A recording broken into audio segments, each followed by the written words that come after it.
नमस्कार साथियों, मैं बबलू धाकड़ स्वागत करता हूं आप सभी का एक बार फिर से धरणीधर एग्रो क्लासेस चित्तौड़गढ़ में।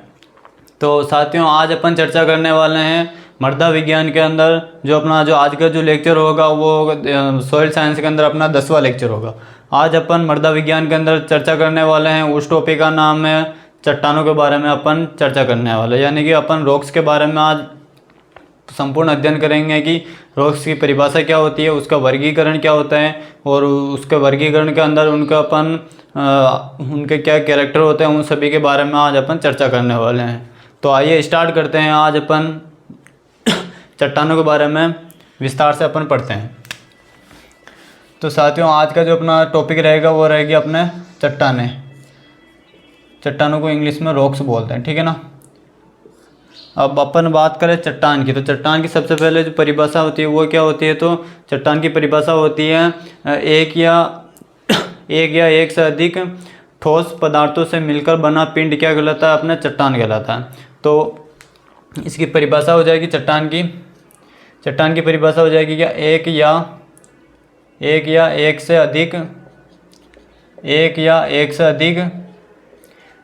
एक से अधिक ठोस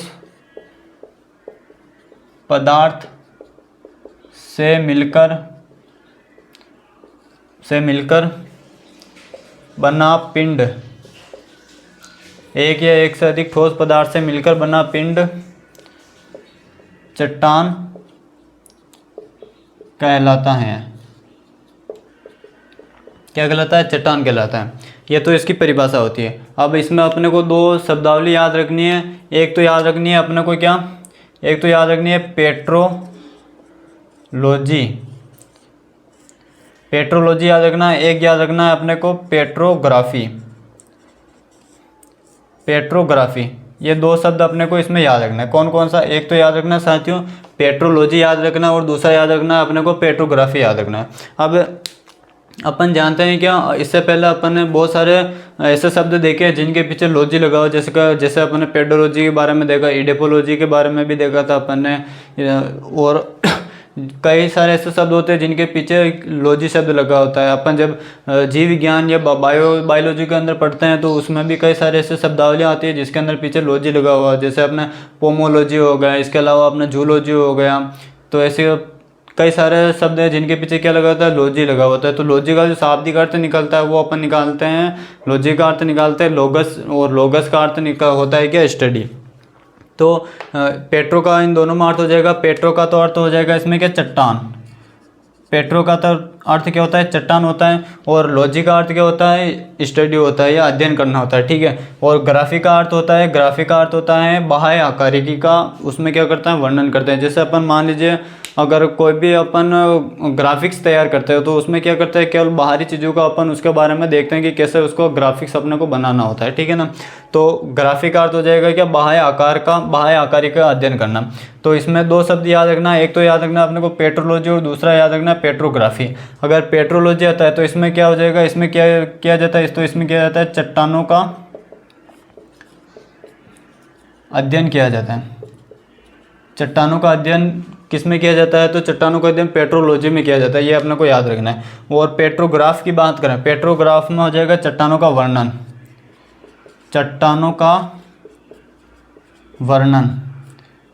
का जो वर्णन किया जाता है वो किस में किया जाता है, तो पेट्रोग्राफी में किया जाता है। अब इन दोनों के बारे में थोड़ा देख लेते हैं कि चट्टानों का वर्णन और चट्टानों का अध्ययन की बात करते हैं। तो चट्टानों का वर्णन की बात करें तो चट्टानों का जो वर्णन इसमें किया जाता है वो किया जाता है केवल इसमें जो चट्टानें होती है उनका केवल बाह्य आकारी का अध्ययन किया जाता है, यानी कि कहाँ पर वो पाई जाती है, उसका कैरेक्टर क्या है, उसकी उत्पत्ति कैसे होती है, वो किस प्रकार की चट्टान, आग्नेय है, अवसादी या जला चट्टान, या अपन कह सकते हैं रूपांतरित चट्टान है, उनके क्या कैरेक्टर होते हैं, उन सभी के बारे में जो अध्ययन किया जाता है वो चट्टानों का वर्णन कहलाता है। जिसमें केवल उसकी फिजिकल जो कंडीशन होती है, भौतिक अवस्था के बारे में इसका अध्ययन किया जाता है। और चट्टानों का अंदर की बात करें कि इसमें नेक्स्ट होता है पेट्रोलॉजी, चट्टानों का अध्ययन, यानी कि उसमें उसके आंतरिक भागों का अध्ययन किया जाता है कि पर्टिकुलर उसमें एक चट्टान को ले लिया जाता है कि जैसे ग्रेनाइट के ले लिया तो ग्रेनाइट का उसमें पूरा अध्ययन किया जाता है कि उसकी संरचना कैसी होती है, उसका अपेक्षित घनत्व कितना होता है, उसमें संकरण कितना होता है, कार्बन की उसमें कितने संख्या होता है, हर एक उसमें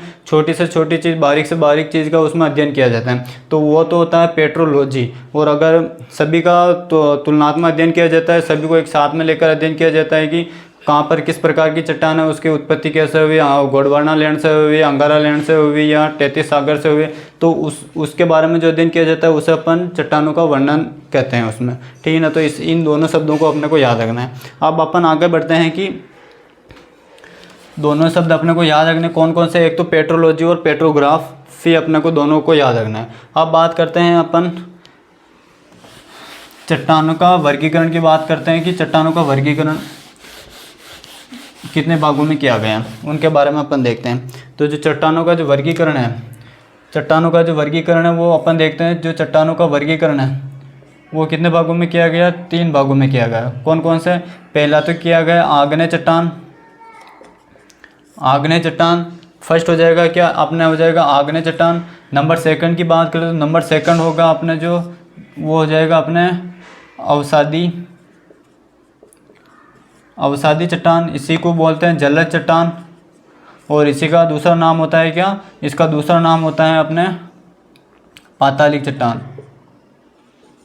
पातालिक चट्टान ये कैसे नाम कैसे क्या पड़े तो उन सभी के बारे में अपन अलग अलग देखेंगे जब इनको अपन डिटेल से पढ़ेंगे। नंबर थर्ड की बात करें तो नंबर थर्ड होता है अपने रूपांतरित। कौन सी चट्टान, रूपांतरित, या हो जाएगी कौन सी, कायांतरित चट्टान। कायांतरित चट्टान। तो ये 3 चट्टानें होती है, 3 प्रकार की चट्टान होती है। एक तो होती है आग्नेय चट्टान, ठीक है, दूसरी होती है अवसादी चट्टान, रूपांतरित या कायांतरित चट्टान। जो आग्नेय चट्टान होती है इसको इंग्लिश में बोलते हैं इग्निशियस रॉक्स। इग्निशियस रॉक्स के नाम से जानते हैं इसको। और इसको बोलते हैं, अवसादी को इंग्लिश में बोलते हैं सेडिमेंट बोलते हैं। तो उसी नाम पर इसको अवसादी बोल रहे हैं तो उसको अपन बोलेंगे सेडिमेंट्री रॉक्स। सेडिमेंट्री रॉक्स के नाम से अपन जानते हैं कि इसको अवसादी जलद चट्टान को नाम से जानते हैं, ठीक है। रूपांतरित या कायांतरित चट्टान की बात करें तो रूपांतरित और कायांतरित को अपन मेटामॉर्फिक के नाम से जानते हैं। मेटामॉर्फिक रॉक्स के नाम से इनको अपन जानते हैं। तो इन तीनों का वर्गीकरण है, पहला होता है अवसादी चट्टान, दूसरे होते हैं पहले होते हैं आग्नेय चट्टान, दूसरी अवसादी जलद पातालिक चट्टान, और नंबर थर्ड होती है अपने साथियों वो होती है रूपांतरित या कायांतरित चट्टान। अब अपन इनको एक एक करके समझते हैं कि जो आग्नेय चट्टान होती है ये बनती कैसे हैं, इनके क्या क्या कैरेक्टर होते हैं, इसका क्या क्लासिफिकेशन होता है और इनके उदाहरण। ये चारों चीज़ें अपन सभी में देखें। इसी प्रकार अवसादी में देखेंगे बनती कैसे हैं, इनके क्या गुण होते हैं और इसके क्या उदाहरण। और इसी प्रकार रूपांतरित में भी देखेंगे कैसे बनती है और इसका क्लासिफिकेशन क्या है, इसके क्या क्या कैरेक्टर होते हैं, उन सभी के बारे में अपन चर्चा करते हैं। तो अब अपन स्टार्ट करते हैं सबसे पहले आग्नेय चट्टान के बारे में।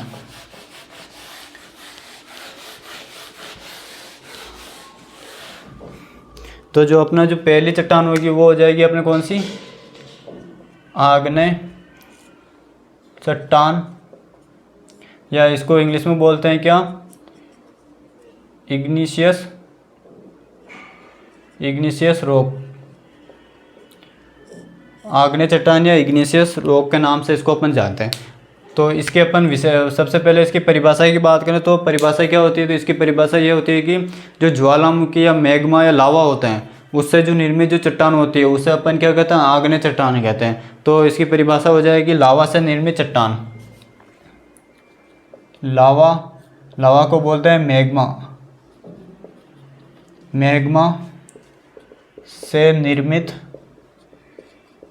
से निर्मित चट्टान को अपन क्या कहते हैं, लावा या मैग्मा या ज्वालामुखी से जो निर्मित चट्टानें होती है उसे अपन किस नाम से जानते हैं, आग्नेय चट्टान के नाम से जानते हैं। ये अपने को पता होना चाहिए। अब नेक्स्ट बात करें इसकी विशेषता की बात करें कि जो आग्नेय चट्टान होती है उसकी क्या क्या विशेषता होती है, तो ये इसकी परिभाषा होती है। उसके बाद में कुछ अन्य बिंदु देख लेते हैं इसमें।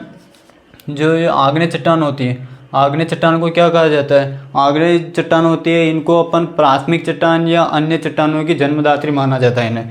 तो इसके दो नेम और क्या हो जाएंगे, या तो इन्हें अपन कह सकते हैं ये प्राथमिक चट्टान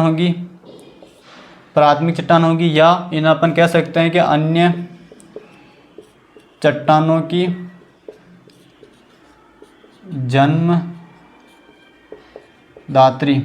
भी कहते हैं इनको, ठीक है। तो इसके दो उपनाम हो जाएंगे, एक तो प्राथमिक चट्टान भी कह सकते हैं और दूसरा हो जाएगा अन्य चट्टानों की जन्मदात्री माना जाता है, क्योंकि जो अन्य जो भी चट्टान होती है जो अपन ने देखा था, एक तो अवसादी चट्टान होती है और एक होती है रूपांतरित या कायांतिक चट्टान। उन दोनों का जो निर्माण होता है उनमें जो उनका जो निर्माण होता है वो किसके द्वारा होता है, आग्नेय चट्टान के द्वारा होता है। आग्नेय चट्टान में क्या होता है कि इसमें या तो जल के द्वारा, ताप दाब वायु के द्वारा या रासायनिक क्रियाओं के द्वारा इसमें क्या कुछ परिवर्तन हो जाते हैं और परिवर्तन होने से दूसरी चट्टानों का निर्माण हो जाता है। तो इन अपन इस प्रकार इस कारण से इनको अपन क्या कहते हैं, अन्य चट्टानों की जन्मदात्री मानते हैं, ठीक है। ये अपने को थोड़ा पता होना चाहिए। और नेक्स्ट बात करें जो थलमंडल होता है, थलमंडल का लगभग एक बिंदु यह भी याद रखना, थलमंडल का लगभग जो 95% जो भाग होता है, 95% भाग इन्हीं चट्टानों से मिलकर बना होता है, इन्हीं चट्टानों से मिलकर बना होता है। जो थलमंडल होता है उसका कितना 95% भाग जो होता है वो इन्हीं चट्टानों से मिलकर बना होता है। क्योंकि अपन जानते हैं कि जो भारत की बात करें, भारत देश की बात करें तो इसमें एक तरफ अरावली पर्वत श्रृंखला है और जो हिमालय पर्वत हैं वो लगभग कौन सी प्रकार की चट्टानें होती है, तो उसमें जो ज़्यादातर होती है वो आग्नेय प्रकार की जो चट्टानें होती है वही होती है। और उनके द्वारा इन्हीं चट्टानों पर रासायनिक क्रियाओं के, जल के द्वारा, ताप के द्वारा, वायु के द्वारा क्या होता है, कुछ ऐसे परिवर्तन हो गए जिसके कारण क्या हो गए, उनमें संगठन उनका परिवर्तित हो गया और दूसरे चट्टानों का निर्माण हो गया। इसीलिए इनको जो थलमंडल होता है उसका लगभग 95% भाग इन्हीं चट्टानों से मिलकर बना होता है। ये अपने को याद रखना है। अब बात करते हैं इसके गुण की बात कर लेते हैं, या इनके आग्नेय चट्टानों की क्या क्या विशेषता होती है या इसकी क्या क्या प्रॉपर्टीज होती है। तो गुण की बात करें तो जो पहला इसका कैरेक्टर हो जाएगा या प्रॉपर्टीज हो जाएगी कि ये किसके द्वारा निर्मित हो रही है, लावा या मैग्मा से निर्मित हो रही है। तो लावा और मैग्मा से जो चट्टानें बनती है उनमें क्या होता है, न तो उसमें कोई किसी प्रकार के कण पाए जाते हैं या अपन कह सकते हैं कि गोल कणों का अभाव होता है, फर्स्ट पॉइंट हो जाएगा। और लावा से निर्मित होती है तो उसमें किसी प्रकार का लेयर नहीं बनती है, उसमें लावा लगातार निकलता रहता है। तो लावा के निकलने से एक बहुत बड़ी चट्टान का निर्माण होता है, तो उसमें किसी प्रकार का स्तर या लेयर नहीं पाई जाती है। तो ये क्या होता है, स्तरहीन होती है। दूसरा गोल कणों का अभाव होता है। नंबर थर्ड की बात करें, ये लावा से मैग्मा से बनती है, तो इनमें क्या होता है, क्रिस्टल पाए जाते हैं। क्रिस्टल के नुमान की संरचना होती है, तो इनमें यह होता है क्या, क्रिस्टलीय और चट्टान होती है। नेक्स्ट बात करें, जो लावा होता है इससे जो चट्टान बनती है वो क्या होती है, बहुत अत्यधिक मात्रा में कठोर होती है। जैसे अपन अरावली पर्वत श्रृंखला की बात करें, अरावली पर्वत श्रृंखला विश्व की सबसे पुरानी पर्वत श्रृंखला है। तो ये इसका जो निर्माण हुआ था वो लावा या मैग्मा के द्वारा हुआ था। इसको सबसे मजबूत चट्टान माना जाता है। ये इसी कारण ये क्या अत्यधिक कठोर होती है। तो इसके 4 बिंदु इंपॉर्टेंट है। पहला तो इसकी प्रॉपर्टीज हो जाएगी, इसमें क्या है, ये कैसे होता है, स्तर,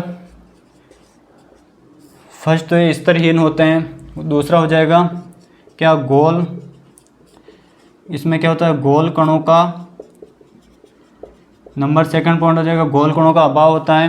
नंबर थर्ड की बात करें तो ये कैसे होते हैं, क्रिस्टलीय होती है, क्रिस्टलीय,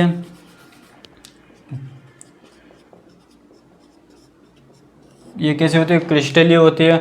नंबर फोर्थ की बात करें तो ये कैसे होती है, अत्यधिक कठोर होती है, अत्यधिक कठोर होती है। तो ये अपने को 4 बिंदु इसमें याद रखना है कि प्रॉपर्टीज क्या होती है, तो स्तरहीन होती है, यानी कि इसमें किसी प्रकार की परत नहीं पाई जाएगी। इस गोल कणों का अभाव होता है, क्रिस्टलीय होती हैं, और ये क्या होती है, अत्यधिक कठोर होती है। ठीक है ना। तो ये 4 बिंदु अपने लिए इंपॉर्टेंट है। परिभाषा हो गई, इसके क्या 2-3 महत्वपूर्ण बिंदु थे वो देखे अपन ने, उसके बाद में अपन ने इसके कैरेक्टर देखे। अब इसमें नेक्स्ट अपन देखते हैं, इसके अंदर इसका आग्नेय चट्टानों का क्लासिफिकेशन देखते हैं। इनको भी जो लावा या मैग्मा होता है इसके उत्पत्ति के आधार पर इसको भी 2 भागों में बांटा गया, वो अपन देखते हैं। अब अगर इसका आप स्क्रीनशॉट लेना चाहते हो तो स्क्रीनशॉट ले लो, फिर अपन आगे बढ़ते हैं। स्क्रीनशॉट ले लो, फिर अपन आगे बढ़ते हैं। अब अपन देखते हैं कि जो आग्नेय चट्टान होती है, आग्नेय चट्टान का अपन वर्गीकरण किस प्रकार कर सकते हैं।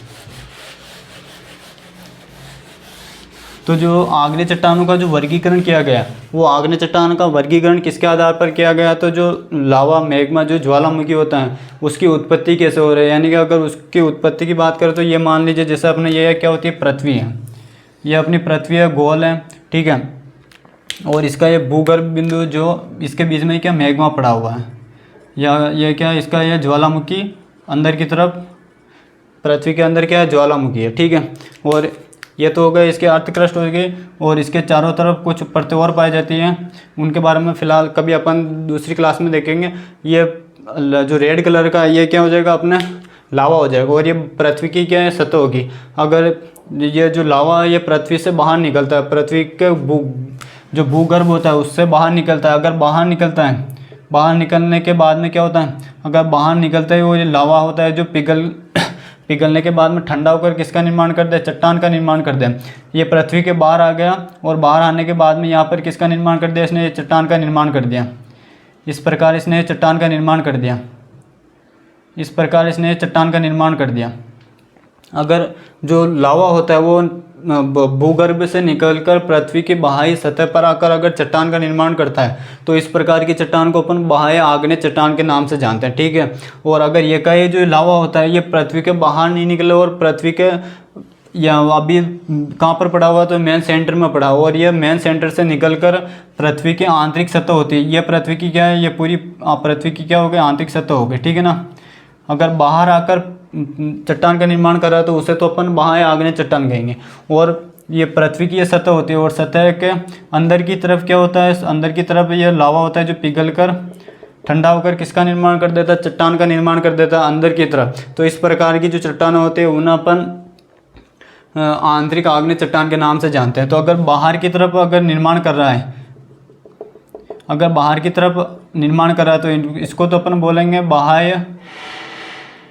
बाह्य आग्नेय चट्टान कहेंगे, और अंदर की तरफ चट्टान का निर्माण कर रहा है, पृथ्वी के अंदर ही निर्माण कर रहा है, तो उसे अपन बोलेंगे क्या, आंतरिक आग्नेय चट्टान के नाम से उसको अपन जानेंगे। तो जो चट्टान होती है वो आग्नेय चट्टान होती है, उसको लावा की उत्पत्ति के आधार पर इसको दो भागों में बांटा गया, एक तो बाह्य आग्नेय चट्टान, एक बांटा गया आंतरिक आग्नेय चट्टान के नाम से जानते हैं। अब इनको अपन देखते हैं कि होता क्या है। ये तो अपन ने देखा कि एक डायग्राम से समझने का प्रयास किया है कि इसको अपन उत्पत्ति के आधार पर किस प्रकार बांट सकते हैं, ठीक है ना। तो आग्नेय चट्टान होती है, वो आग्नेय चट्टान कितने, दो प्रकार की होती है, दो प्रकार की होती है। फर्स्ट होती है इसमें कौन सी, बाह्य आग्नेय चट्टान, बाह्य आग्नेय चट्टान होती है, बाह्य आग्नेय चट्टान। और दूसरी होती है बाह्य आग्नेय चट्टान, और नंबर सेकंड हो जाएगी आंतरिक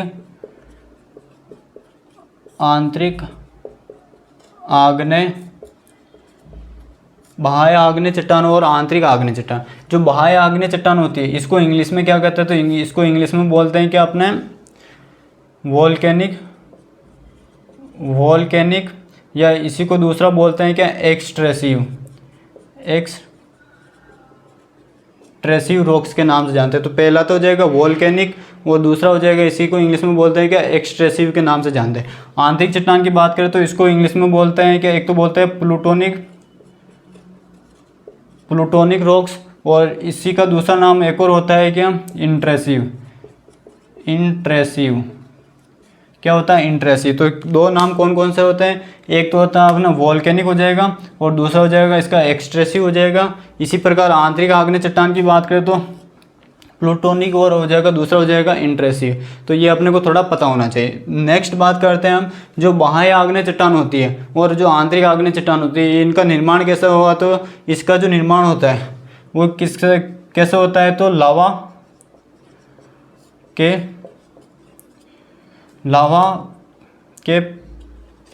क्या होता है, या मैग्मा होता है, वो क्या होता है, लावा पृथ्वी के बाहर आकर क्या करता है, चट्टान का निर्माण, बाहर आकर चट्टान का निर्माण। जो लावा होता है वो क्या होगा, पृथ्वी के बाहर की सतह पर आकर ठंडा होकर किसका निर्माण करेगा, चट्टान का निर्माण करता है। तो इस प्रकार की जो चट्टान होती है उसे अपन बाह्य आग्नेय चट्टान के नाम से जानते हैं। और इसका विपरीत हो जाएगा कि अगर जो लावा होता है या मैग्मा होता है या जो ज्वालामुखी होता है वो क्या होता है, पृथ्वी के अंदर रहकर वहाँ ठंडा होकर क्या करे, चट्टान का निर्माण। लावा पृथ्वी के अंदर ही चट्टान का निर्माण करें, अगर जो लावा होता है वो क्या होगा, पृथ्वी के अंदर यानी कि पृथ्वी के भूगर्भ के अंदर ही ठंडा हो जाएगा और उससे एक नई चट्टान का निर्माण हो जाएगा, तो उसे अपन क्या कहेंगे, आंतरिक आग्नेय चट्टान के नाम से जानते हैं। ये तो होती है इनकी डेफिनेशन। अब अपन जो इसके इनके कैरेक्टर की बात करें तो इन दोनों के जो कैरेक्टर होते हैं या प्रॉपर्टीज होती है, जो गुण होते हैं, वो जो अपन आग्नेय चट्टान के जो गुण देखे थे कि ये स्तरहीन होते हैं, ये क्रिस्टलीय होते हैं, अत्यधिक कठोर होते हैं, गोल कणों का अभाव होता है, वो चारों के चारों जो प्रॉपर्टीज़ थी वो इन दोनों की भी प्रॉपर्टीज हो जाएगी। तो उनको अपने को बार बार पढ़ने की जरूरत नहीं है, ठीक है ना। अब अपन देखते हैं इनके उदाहरण इंपॉर्टेंट है सबसे ज़्यादा, कि आग्नेय चट्टान का उदाहरण क्या होता है और बाह्य आग्नेय चट्टान का उदाहरण क्या होता है। तो ये दोनों अपने को थोड़ा याद रखना है, ठीक है ना। अब अपन बात करें बाह्य आग्नेय चट्टान के उदाहरण कौन कौन से हैं। तो बाह्य आग्नेय चट्टान की बात करें तो इसके जो उदाहरण हो जाएगा, एक तो हो जाएगा इसमें क्या, बेसाल्ट। ये सीधा सीधा प्रश्न पूछा जाता है कि बेसाल्ट किस प्रकार की चट्टान का उदाहरण है, तो वो बाह्य आग्नेय चट्टान का उदाहरण होता है, ठीक है। बेसाल्ट हो गया, ट्रेचाइट हो गया, बेसाल्ट हो गया, ट्रेचाइट हो गया, एंडीसाइट हो गया, एंडीसाइट, एक हो जाएगा रायोलाइट, रायोलाइट। तो इसके चार उदाहरण होते कौन कौन से, एक तो हो जाएगा बेसाल्ट हो जाएगा, एक हो जाएगा ट्रेचाइट, एंडीसाइट और रायोलाइट हो जाएगा, ठीक है। इसी प्रकार अपने आंतरिक आग्नेय चट्टान की बात करें अपन, तो आंतरिक आग्नेय चट्टान के उदाहरण हो जाएगा अपने, एक तो हो जाएगा इसमें क्या, ग्रेनाइट हो जाएगा, ग्रेनाइट हो जाएगा। दूसरा हो जाएगा क्या, इसमें क्वार्टज हो जाएगा, क्या हो जाएगा, एक तो हो जाएगा अपने ग्रेनाइट हो जाएगा और दूसरा अपने हो जाएगा क्वार्टज हो जाएगा। नंबर थर्ड की बात करें तो नंबर थर्ड हो जाएगा इसमें क्या, सिएनाइट हो जाएगा। कौन क्या हो जाएगा, सिएनाइट, सिएनाइट हो जाएगा। और नंबर फोर्थ की बात करें तो नंबर फोर्थ हो जाएगा इसमें क्या, डायोराइट, डायोराइट। तो ये चारों के चारों उदाहरण अपने को थोड़ा याद रखना है, डायोराइट। अब इसको अपन याद कैसे रखें, तो इसमें जो इम्पोर्टेंट है वो इसमें तो बेसाल्ट है और इसमें हो जाएगा ग्रेनाइट हो जाएगा, ठीक है ना। तो अपने को जो बाह्य आग्नेय चट्टान होती है इसको याद रखनी है कि एक ट्रिक है, वो ट्रिक हो जाएगी क्या, जो अपने संसाधन जितने भी होते हैं, अपन जो व्हीकल होते हैं, टू व्हीलर हो जाएगा, फोर व्हीलर हो जाएगा, सिक्स व्हीलर हो जाएगा, तो ये जितने भी अपने संसाधन होते हैं जिसमें अपन यात्रा करते हैं, वो क्या करते हैं, पृथ्वी की ऊपरी सतह पर चलते हैं, यानी पृथ्वी की सतह पर चलते हैं। तो उसे अपने को याद रखना है। तो बाह्य हो जाएगा, बाह्य आग्नेय चट्टान क्या हो जाएगी, तो बाहर की तरफ निर्मित होगी। तो बेसाल्ट से याद रखना है क्या, बस, बेसाल्ट से याद रखना साथियों अपने को क्या, इससे तो याद रखना है बस, बेसाल्ट से याद रखना है बस, ठीक है। ट्रेचाइट से याद रखना है ट्रक, बेसाल्ट से याद रखना है बस, ट्रेचाइट से याद रखना है ट्रक, और एंडीसाइट से याद रखना है एंड, और रायोलाइट से याद रखना है अपने को रिक्शा। क्या याद रखना है, रिक्शा, ठीक है। तो इस प्रकार एक ट्रिक बन गई, बस, ट्रक एंड रिक्शा। और ये बस, ट्रक एंड रिक्शा जो ये चार तीनों जो अपना साधन है, ये कहाँ पर चलते हैं, तो ये पृथ्वी की बाह्य सतह पर चलते हैं, रोड पर चलते हैं। तो इस प्रकार इन चारों को अपन याद रख सकते हैं। बस से हो जाएगा बेसाल्ट, ट्रक से हो जाएगा ट्रेचाइट, एंड से हो जाएगा एंडीसाइट, और रिक्शा से हो जाएगा रायोलाइट, ठीक है ना। अगर अपने को ये चारों याद हो गए तो इसके बाद में जो शेष बचे हुए हैं वो अपन इनको आसानी से याद रख सकते हैं, ठीक है। उसके बाद में बात करें अगर इसमें इंपॉर्टेंट क्या है, तो इसमें एक तो अपने इंपॉर्टेंट है ग्रेनाइट हो जाएगा और दूसरा क्या हो जाएगा, क्वार्टज हो जाएगा। अगर इसको भी याद रखने की ट्रिक बनाए अपन तो इसकी हो जाएगी जीके, जीके एसडी, ठीक है। क्या हो जाएगा, जीके एसडी। तो आप तो केवल ये एक ही, अगर सारे याद नहीं रहे तो आप केवल एक तो इसमें याद रखना, ग्रेनाइट और क्वार्टज याद रखना है ना। और इसका ये ट्रिक है, ट्रिक से आप इसको आसानी से याद रख सकते हैं। ट्रिक क्या है अपनी, तो बस, ट्रक एंड रिक्शा हो जाएगा। बस से हो जाएगा बेसाल्ट हो जाएगा, ट्रक से ट्रेचाइट, एंड से एंडीसाइट, और रिक्शा से क्या हो जाएगा, रायोलाइट हो जाएगा, ठीक है ना। तो इस प्रकार अपने को कन्फ्यूज नहीं होना है और अच्छे तरीके से अपने को पढ़ना है और याद करना है, ठीक है। आप साथ साथ में नोट्स भी बनाते चले ताकि आपको एक बार सुनने से थोड़ा आपको अच्छे से याद हो जाएगा। उसके बाद आप खुद के नोट्स बनाओगे तो उससे भी आपको थोड़ा अच्छे से याद हो जाएगा। और तीसरी बार पढ़ोगे तो आपको अच्छे से बढ़िया याद हो जाएगा।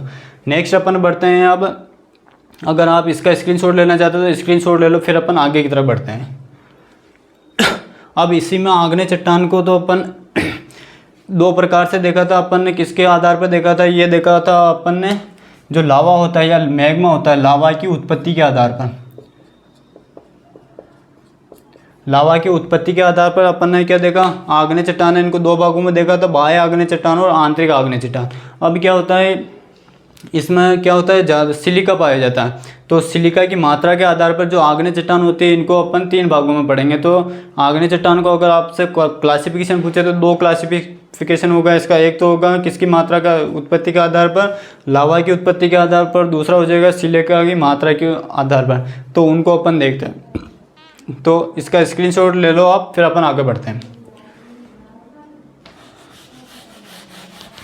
अब नेक्स्ट इसमें अपन देखते हैं क्या, जो सिलिका होता है, सिलिका का दूसरा नाम क्वार्टज होता है, क्वार्टज को क्या कहते हैं, सिलिका कहते हैं। और सिलिका का जो सूत्र होता है वो होता है SiO2 होता है। क्या होता है, SiO2 होता है सिलिका की मात्रा के आधार पर। नंबर, अब देखते हैं अपन आग्नेय चट्टान। आग्नेय चट्टान का वर्गीकरण पहला अपन ने देखा था उत्पत्ति के आधार पर लावा की। अब नंबर सेकंड देखते हैं यहाँ पर सिलिका की मात्रा के आधार पर, सिलिका की मात्रा के आधार पर आग्नेय चट्टान का वर्गीकरण देख रहे हैं अपन।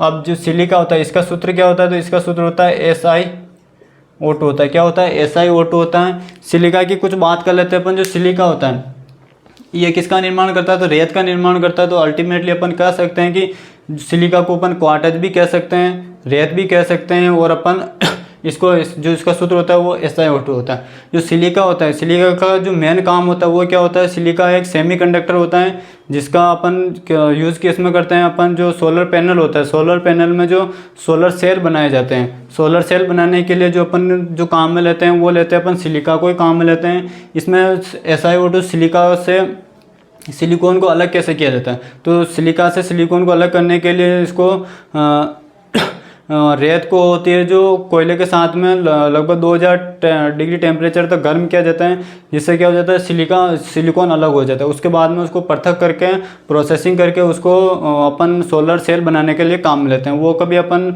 जब अपन जो एनर्जी रिसोर्सेज यानी कि ऊर्जा संसाधन वाला चैप्टर पढ़ेंगे उसमें अपन इसको अच्छे से पढ़ने का प्रयास करेंगे, ठीक है ना। अभी केवल आप इतना सा याद रख लीजिए कि जो सिलिकॉन होता है, सिलिका होता है, वो सिलिका से सिलिकॉन बनता है और सिलिकॉन का उपयोग अपन किस में करते हैं, अपन सोलर पैनल में सोलर सेल बनाने के लिए इसका अपन काम में लेते हैं। तो अपन देख रहे थे सिलिका की मात्रा के आधार पर आग्नेय चट्टान का वर्गीकरण। तो सिलिका की मात्रा के आधार पर जो आग्नेय चट्टान को अपन कितने भागों में विभाजित करते हैं, तो इसको अपन करते हैं 3 भागों में इसको विभाजित करते हैं। तो नंबर फर्स्ट हो जाएगा इसमें, नंबर फर्स्ट होते हैं इसमें क्या, अम्लीय आग्नेय चट्टान, अम्लीय आग्नेय चट्टान। नंबर सेकंड की बात करें तो नंबर सेकंड हो जाएगा अपने मध्यम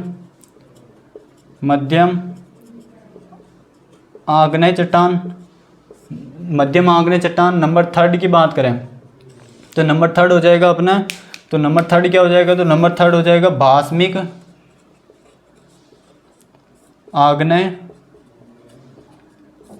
आग्नेय चट्टान। तो सिलिका की मात्रा के आधार पर इसको अपन सिलिका की मात्रा के आधार पर आग्नेय चट्टान को 3 भागों में विभाजित किया जाता है, अम्लीय आग्नेय चट्टान, मध्यम आग्नेय चट्टान और भास्मिक आग्नेय चट्टान। इन तीनों के बारे में अपने को पढ़ना है, ठीक है ना। अब अपन देखते हैं तीनों में सिलिका की मात्रा कितनी होती है, तीनों के बारे में देखते हैं अपन। तो तीनों में बात करें तो इसमें जो सिलिका की मात्रा होती है, सिलिका का सूत्र क्या होता है वो अपन देख ही चुके हैं, क्या होता है, तो SiO2 होता है, ठीक है। अब बात करें अम्लीय आग्नेय चट्टान में जो सिलिका होता है उसकी मात्रा कितनी होती है, तो इसमें जो सिलिका की मात्रा होती है वो होती है 65 से लेकर कितनी होती है, 85% होती है। ये अपने को पता है, याद रखना है अपने को। सीधा सीधा एग्जाम में प्रश्न पूछा जाता है कि अम्लीय आग्नेय चट्टान में सिलिका की मात्रा कितनी होती है, तो 65 से लेकर 85% होती है। इसी प्रकार बात करें सिलिका की मात्रा किसमें, अपन मध्यम आग्नेय चट्टान में बात करें तो मध्यम आग्नेय चट्टान में जो सिलिका की मात्रा होती है वो होती है 55 से लेकर 65% होती है। कितनी होती है, 65 से लेकर 55%। ये भी अपने को पता होना चाहिए। नेक्स्ट बात करें भास्मिक आग्नेय चट्टान में सिलिका की मात्रा कितनी होती है, तो इसमें जो सिलिका की मात्रा होती है वो होती है 45 से लेकर 55% होती है। कितनी होती है, तो वो होती है 45 से लेकर 55% होती है। ये अपने को याद रखना है। तो अम्लीय आग्नेय चट्टान में सिलिका की मात्रा कितनी होती है, 65 से 85%। मध्यम आग्नेय चट्टान में कितनी होती है, तो 55 से 65% होती है। भास्मिक आग्नेय चट्टान में कितनी होती है, तो ये होती है 45 से 55% होती है। तो ये तो होती है सिलिका की मात्रा। अब अपन ने इसका क्लासिफिकेशन देख लिया है कि जो सिलिका की मात्रा के आधार पर इसको अपन 3 भागों में पढ़ते हैं, अम्लीय आग्नेय चट्टान, मध्यम आग्नेय चट्टान और भास्मिक आग्नेय चट्टान। ठीक है, मात्रा कितनी होती है तीनों में देख लिया। अब इनका उदाहरण देखते हैं कि अम्लीय आग्नेय चट्टान के अंदर कौन कौन से आते हैं, मध्यम आग्नेय चट्टान के उदाहरण क्या है और भास्मिक आग्नेय चट्टान के उदाहरण कौन से हैं। ठीक है ना, तो अपन देखते हैं। अब उदाहरण की बात करें तो अम्लीय आग्नेय चट्टान का उदाहरण हो जाएगा, फर्स्ट तो हो जाएगा क्या, ग्रेनाइट। क्या हो जाएगा, ग्रेनाइट। और दूसरा हो जाएगा क्या, सैंडस्टोन। क्या हो जाएगा, सैंडस्टोन। ग्रेनाइट हो जाएगा और दूसरा हो जाएगा सैंडस्टोन हो जाएगा। ठीक है, नेक्स्ट बात करें अपन मध्यम आग्नेय चट्टान के उदाहरण की। इसके उदाहरण की बात करें अपन मध्यम आग्नेय चट्टान की, तो इसका जो उदाहरण हो जाएगा, तो इसका हो जाएगा डायोराइट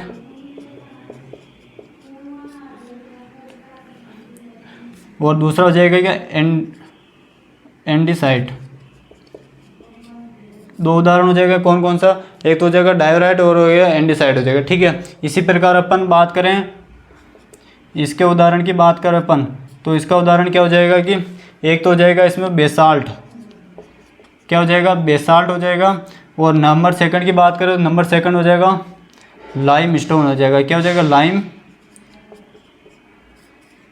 लाइम स्टोन हो जाएगा।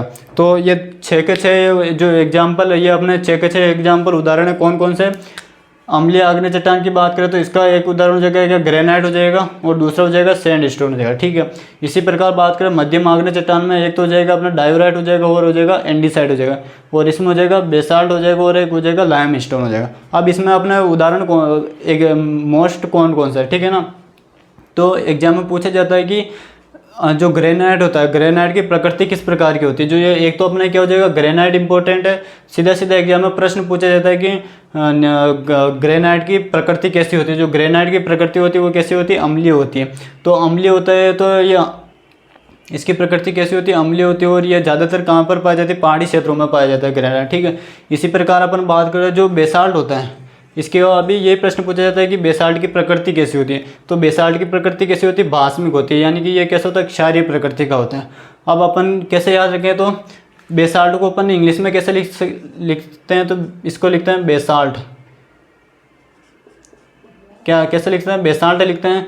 इसका बी हो जाएगा। ठीक है, इसका तो क्या हो जाएगा, बी हो जाएगा बेसाल्ट। और जो भास्मिक होता है इसको अपन ये भास्मिक को बोलते हैं भस्म, या अपन कह सकते हैं क्षारीय। तो क्षार को अपन क्या लिखते हैं, बेस यानी कि क्षार होता है। ठीक है, BaSe, तो इससे भी बी हो जाएगा और इसका भी क्या हो जाएगा, बी। तो अपन इसको आसानी से याद रख सकते हैं कि बेसाल्ट, और बेसाल्ट किसका उदाहरण हो जाएगा, तो भास्मिक आग्नेय चट्टान का उदाहरण हो जाएगा। और बेसाल्ट की प्रकृति क्या होती है, तो वो हो जाएगी अपने क्षारीय प्रकृति का होता है। तो जो इसमें जो प्रश्न पूछा जाता है, ये 2 प्रश्न पूछे जाते हैं। एक तो पूछा जाता है ग्रेनाइट के बारे में पूछा जाता है और एक पूछा जाता है बेसाल्ट के बारे में। ठीक है, और जो नेक्स्ट जो प्रश्न पूछा जाता है वो पूछा जाता है सिलिका की मात्रा, किसमें सिलिका की मात्रा कितनी है। तो अम्लीय आग्नेय चट्टान में कितनी होती है, मध्यम में कितनी है और भास्मिक के अंदर कितनी है, ये प्रश्न पूछा जाता है और कई बार एग्जाम के अंदर पूछा भी गया है। ये अपने को याद रखना है और इनको भी याद रखना है। अगर आप इन तीनों में अगर एक एक उदाहरण याद रखते हो तो बहुत अच्छी बात है। अगर सभी याद कर पाए तो वो भी अच्छी बात है। इसकी एक ट्रिक होती है, वो भी मैं लिख देता हूँ। तीनों की ट्रिक क्या है, तो ट्रिक हो जाएगी क्या, सभी का एक एक शब्द लेना। इसका तो लेना गे लेना है और इसका लेना स लेना। तो ये क्या हो जाएगा, गैस। ठीक है, और को अपने हिसाब से लगाना है, को गैस को डी से हो जाएगा डॉक्टर और ए से हो जाएगा ए। तो गैस को डॉक्टर AC ने बेला दिया।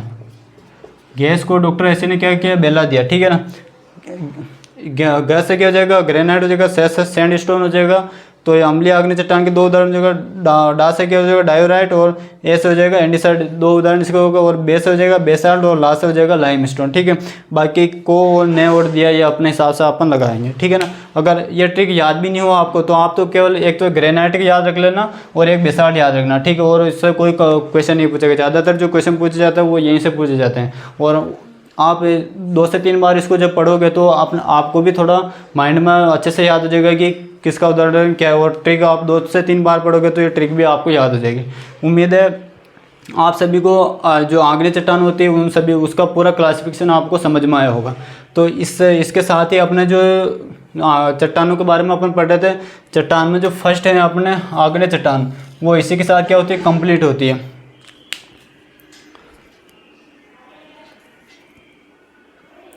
इसी के साथ जो अपने आग्नेय चट्टान होती है वो क्या होती है, कंप्लीट होती है। उसके बाद में अपने 2 चट्टान और बची हुई, एक तो अपने बची हुई है रूपांतरित चट्टानें क्या होती है, दूसरी होती है जलज चट्टान। उनके बारे में अपन नेक्स्ट क्लास में पढ़ेंगे। अगर आपको ये क्लास पसंद आई हुई है तो अपने दोस्तों के साथ इसे शेयर कीजिएगा, और इस क्लास को ज़्यादा से ज़्यादा शेयर कीजिएगा और लाइक कीजिएगा। मिलते हैं नेक्स्ट क्लास में, तब तक के लिए जय हिंद जय भारत।